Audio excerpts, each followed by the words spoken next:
Yurak operatsiyalaridan keyin to'sh yoki ko'krak sohasidagi og'riqlar bu normal holatmi yoki xavotirlimi? Assalomu alaykum barchaga. Men oliy toifali yurak jarrohi, tibbiyot fanlari nomzodi Ilhom Foybek Erkinovichman.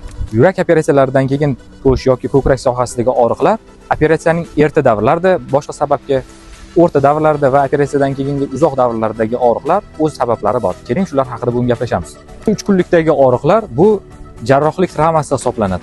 Biz teri osti yog' qavatlari, nerv tolalari va suyaklarni kesamiz elektrlar orqali. Bunday holatlarda jarohatdan keyingi og'riqlar 3 kunlikda bo'lishi tabiiy hisoblanadi. Bundan keyingi bo'ladigan holat bo'lsa, yallig'lanish mediatorlari, prostaglandinlar chiqishi sababli bemorda kesilgan joylar sohalarida og'riqlar berishi kuzatiladi.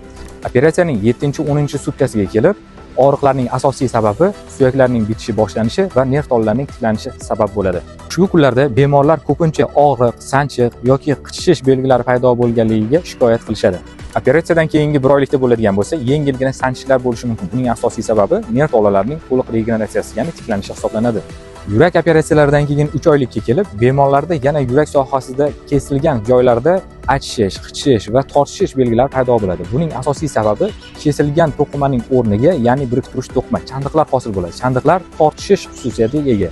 Vaqt o'tib chandiqlarning tortishib yig'ilib kelishi sababli nerv tolalarining uchlari tortishadi va yengilgina achishish va og'riq belgilari kuzatilishi mumkin. Butun dunyoda yurak operatsiyalari o'tkazgandan keyingi holatlarda og'riqlar, achishishlar va tortishishlar kuzatilishi mumkin. Bu tabiiy fiziologik tiklanish holati hisoblanadi. Bu qo'rqinchli emas.